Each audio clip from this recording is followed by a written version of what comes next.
All right. The YouTube thingamabob says that I am live, and I believe it. How are you guys? Doing okay? Oh, I'm here, as you can see, a little bit sweaty. Not at my best, but hey, that's okay. Yeah, walking Amber in the dark. Amber's my dog, um, not Stone, and Kelly. And yeah, I'm still getting used to the place. I got a little bit turned around, but I figured it out. But I definitely got my walking in for today, I'll tell you that. So, and now I'm spilling water all over the place. All right, you folks watching live, let me know that you can see me and hear me. And we're going to finish the Night Ocean tonight. Pretty damn sure. Um, I'm going to guess that you guys can see me and hear me, even though you're not saying anything. All right, so previously, thank you. Previously, in our story, we were. I'm going to read. I'm going to read the paragraph that we ended with here in a second. Now, if you're is my volume okay, or was it you, Kelly? If you're new to this, then if you're new to this Tuesday evening thing, yeah, I read horror stories, but if you want it read really well, there are plenty of places that do it better than me online. But you're stuck with me. So this is sort of a chat and tell horror stories, right? So, uh, my volume okay for everyone? If you are new, we do a Sunday podcast with panelists. It's a lot of fun. Last episode I especially enjoyed because we talked about a book that meant a lot to me as a kid and still does as an adult. Displaced Person. So, okay, thank you. Volume is good. All right, I want to say hi to everybody, and then we're going to start the story. Jakester, happy birthday, buddy. Kelly, Darren, I am one of us. Man, my memory. Darren, right? Yeah. You're 63, Darren? Holy moly. I would not have guessed that old at all. Your typing does not look old. Scott and Suzanne. Hey, Scott. Scott, this is your Friday night, isn't it? Kind of. So, if you missed the first part, I'm a little bit sweaty because I just walked my dog. Got a little bit turned around in the dark. Still getting used to this town. But made it back almost on time. So you got 2 days off now, don't you, Scott? So,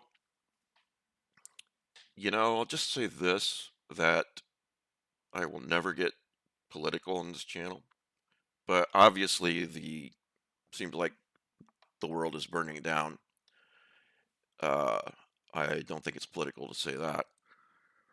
And I hope that my channel is a place where you can, get away from reality for a little bit and just enjoy the show, be part of the community, the Lovecraftian community. We've got such wonderful people. So, burning ring of fire. Yep, Johnny Cash. Uh, Marianne, hey. So let me read the last paragraph that we ended up with. It was long since that portentous storm had cast a shadow over the beach, and I had determined, after hesitations caused by nothing tangible, to leave Elston, since the air was chilling and there was no return to my earlier contentment. When a telegram came for me, lying 2 days in the Western Union office before it was located, so little was my name known, saying that my design had been accepted, winning above all others in the contest, I set a date for leaving. This news, which earlier in the year would have affected me strongly, I now received with a curious apathy. It seemed as unrelated to the unreality about me, as little pertinent to me, as if it were directed to another person whom I did not know and whose message had come to me through some accident.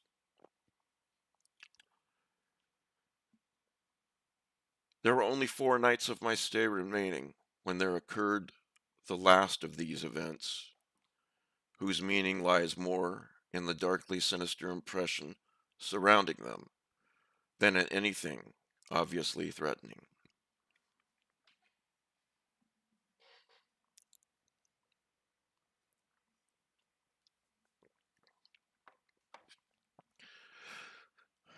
Night had settled over Elston and the coast. Sorry, I'm trying to get to my light here. There we go. Night had settled over Elston and the coast, and a pile of soiled dishes attested both to my recent meal and to my lack of industry. Darkness came as I sat with a cigarette before the seaward window, and it was a liquid which gradually filled the sky, washing in a floating moon, monstrously elevated. The flat sea bordering upon the gleaming sand, the utter absence of tree or figure or life of any sort, and the regard of that high moon made by the vastness of my surroundings, excuse me, made the vastness of my surroundings abruptly clear. There were only a few stars pricking through, as if to accentuate by their smallness the majesty of the lunar orb and of the restless, shifting tide. I almost said shitting tide. Tide. That's not in the story. How's you guys? Guys, how's your week going so far?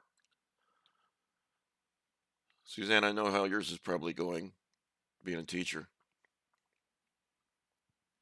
Um, Mine's been a little rough, but we'll get through it. I had stayed indoors, fearing somehow to go out before the sea on such a night of shapeless portent. But I heard it mumbling secrets of an incredible lore. God, I'm sorry to keep interrupting, but I mean, that's first of all, a beautiful sentence and so much of what I'm looking for in a weird fiction story or a horror story. So I had stayed indoors, fearing somehow to go out before the sea on such a night of shapeless portent, but I heard it mumbling secrets of an incredible lore. Born to me on a wind out of nowhere was the breath of some strange and palpitant life, the embodiment of all I had felt and of all I had suspected, stirring now in the chasms of the sky or beneath the mute waves. In what place this mystery turned from an ancient, horrible slumber, I could not tell, but like one who stands by a figure, lost in sleep, knowing that it will awake in a moment, I crouched by the windows, holding a nearly burnt out cigarette and faced the rising moon.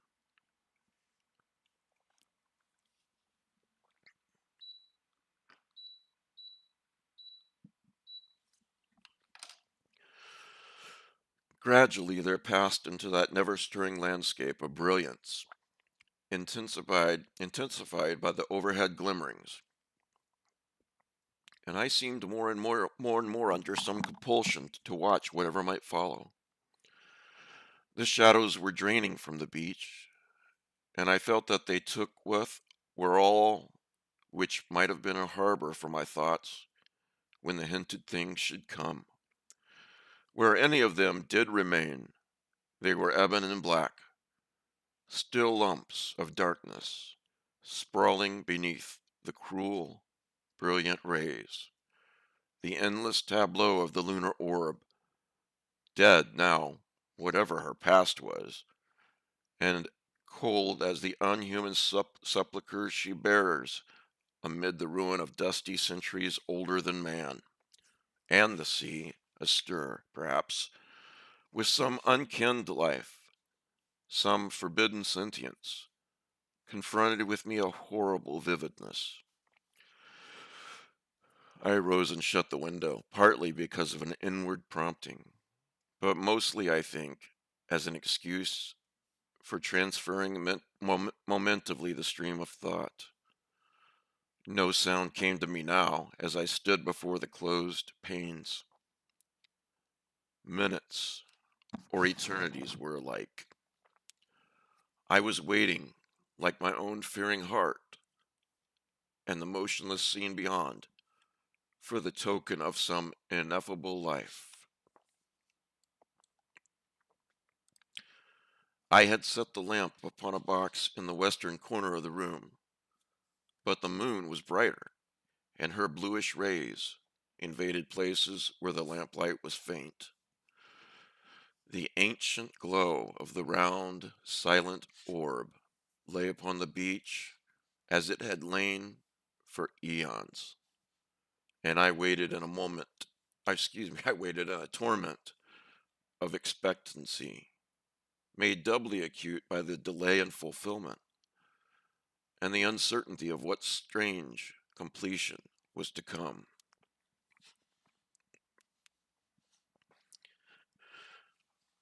I have a surprise for next week, by the way, guys. Surprise story to read, and as long as the author lets me do it. Outside the crouching hut, a white illumination suggested vague, spectral forms, whose unreal, phantasmal motions seemed to taunt my blindness, just as unheard voices mocked my eager listening. For countless moments I was still, as if time and the tolling of her great bell were hushed into nothingness. And yet there was nothing which I might fear.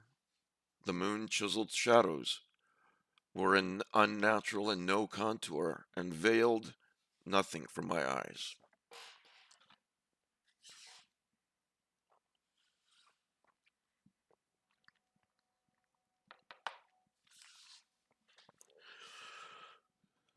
The night was silent. I knew that, despite my closed window, and all the stars were fixed mournfully in a listening heaven of dark grandeur. No motion from me then, or word now, could reveal my plight, or tell of the fear-racked brain imprisoned in flesh, which dared not break the silence for all the torture it brought. As if expectant of death, and assured that nothing could serve to banish the sole peril I confronted, I crouched with a forgotten cigarette in my hand. A silent world gleamed beyond the cheap, dirty windows, and in one corner of the room, a pair of dirty oars placed there before my arrival shared the vigil of my spirit. The lamp burned endlessly, yielding a sick light hued like a corpse's flesh. Glancing at it now and again for the desperate distraction it gave, I saw that many bubbles unaccountably rose and vanished in the kerosene-filled base. Curiously enough, there was no heat from the wick, and suddenly I became aware that the night as a whole was neither warm nor cold, but strangely neutral. as if all physical forces were suspended and all the laws of calm existence disrupted.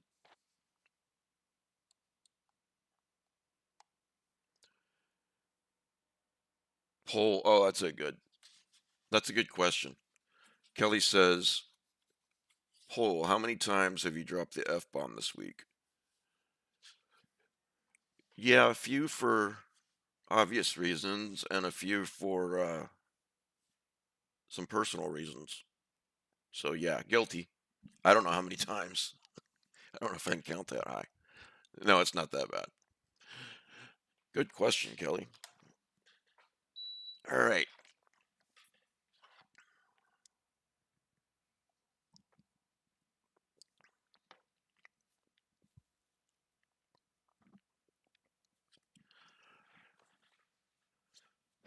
As you can see, I got a haircut, which made my wife very happy.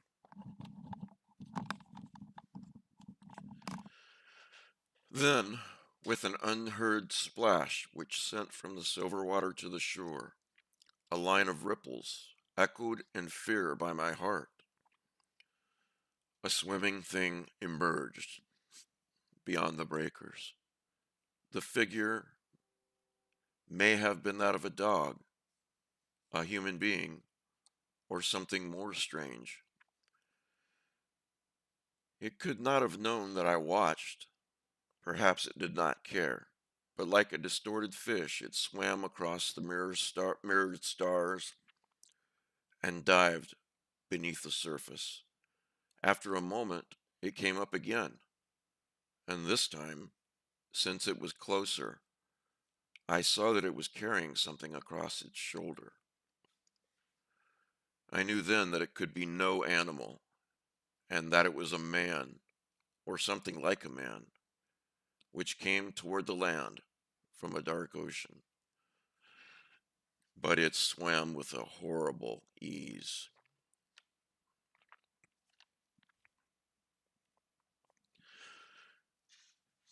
As I watched, dread-filled and passive, with the fixed stare of one who awaits death in another yet knows he cannot avert it, the swimmer approached the shore, though too far down the southward beach for me to not determine, its outlines and features. Obscurely loping, with sparks of moonlit foam scattered by its quick gait, it emerged and was lost among the inland dunes. Now I was possessed by a sudden recurrence of fear, which had died away in the previous moments. There was a tingling coldness all around me. Do that again. There was a tingling coldness all over me, though the room whose window I dared not open now was stuffy. I thought it would be very horrible if something were to enter a window which was not closed.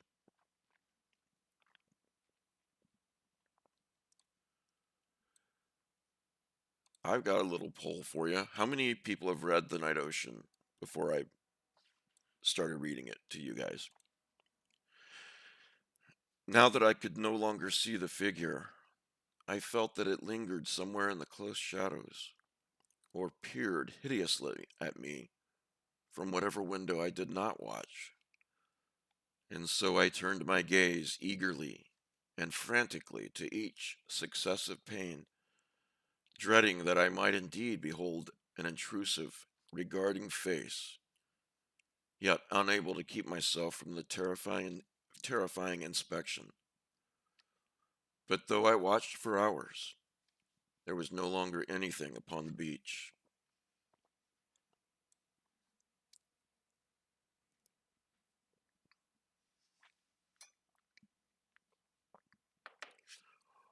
Wow, Scott, you haven't? Well, I like this story for a lot of the same reasons that I like your fiction, Scott.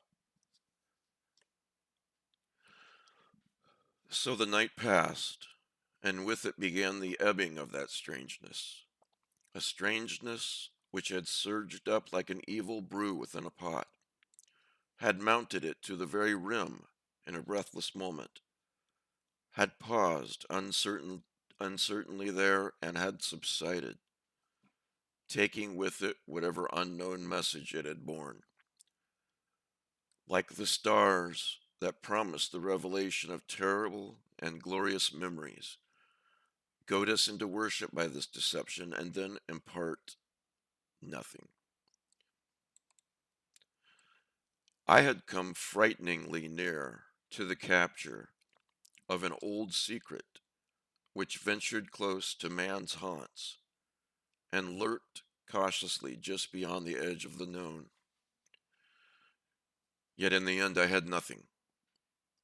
I was given only a glimpse of the furtive thing, a glimpse made obscure by the veils of ignorance. I cannot even conceive what might have shown itself had I been too close to that swimmer who went shoreward instead of into the ocean. I do not know what might have come if the brew had passed the rim of the pot and poured outward in a swift cascade of revelation. The night ocean withheld whatever it had nurtured. I shall know nothing more. Even yet, I do not know why the ocean holds such fascination for me. But then again, perhaps none of us can solve those things. They exist in defiance of all explanation. There are men and wise men who do not like the sea and its lapping surf on yellow shores. And they think us strange who love the mystery of the ancient and unending deep. Yet for me, there is a haunting and inscrutable glamour in all the ocean's moods. It is in the melancholy silver foam beneath the moon's waxen corpse. It hovers over the silent and eternal waves that beat on naked shores. It is there when all is lifeless save for unknown shapes that glide through somber depths.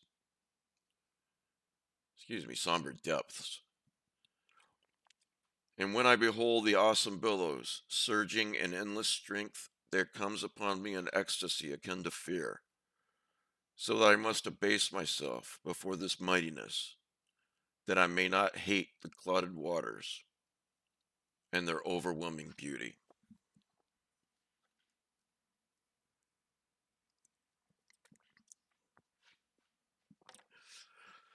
The next paragraph is the last paragraph of the story, and quite possibly my favorite in the entire story. Vast and lonely is the ocean, and even as all things came from it, so shall they return thereto. In the shrouded depths of time, none shall reign upon the earth, nor shall any motion be, save in the eternal waters. And these shall beat on dark shores in thunderous foam, though none shall remain in that dying world to watch the cold light of the enfeebled moon playing on the swirling tides and the coarse-grained sand. On the deep's margin shall rest only a stagnant foam, gathering about the shells and bones and perished shapes that dwelt within the waters. Silent, flabby things will toss and roll along empty shores, their sluggish life extinct. Now, here is what I was really getting to that I really like.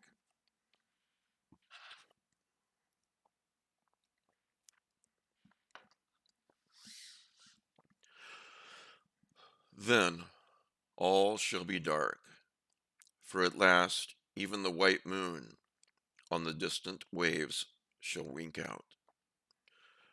Nothing shall be left, neither above nor below the somber waters.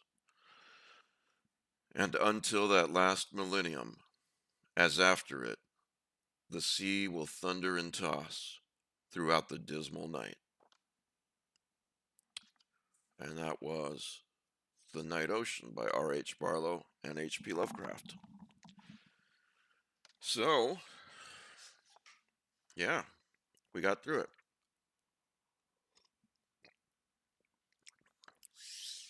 I usually try to read shorter things, as you know, uh, one story in an episode. So, I hope you enjoyed that story. Maybe even enjoyed it enough to reread it. And yeah, it's one of my favorites for the way that it hints at what is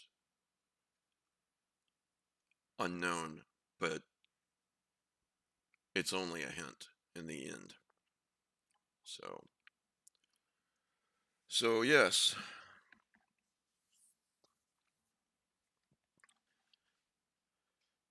Oh, thank you. Appreciate that.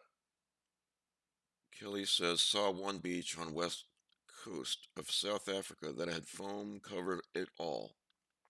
That covered it all and was a foot thick and just stayed there like a huge blanket. Wow. Yep. Uh, I feel much the same as the protagonist of this story. There's just something about the ocean that draws to me.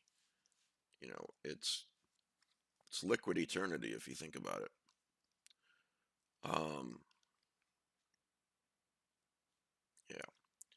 So anyway, guys, if you have requests, stories that you would like me to read in the future, uh, you can comment below, not in the side chat, but comment in the regular chat, and I'll try to accommodate you if I can.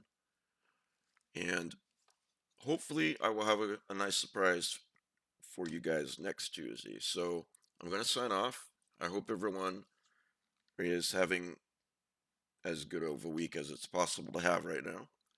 And I will be back here on Thursday, same time. Remember, we're doing it at 10 p.m. Eastern now, per you guys' requests. So 10 Eastern, 9 Central. I guess that'd be 7 Pacific. So guys, thanks for all the support. And if you're not a Patreon, please consider it. I could use the help. Even $5 a month helps me a lot. Um, Darren says I got the book Eyes of the God, the weird fiction of R.H. Barlow. Oh wow, I didn't know that existed. Thanks, Darren. I'm gonna check that out. You guys have a good night, and I'll see you on Thursday. Same bat time, same bat channel.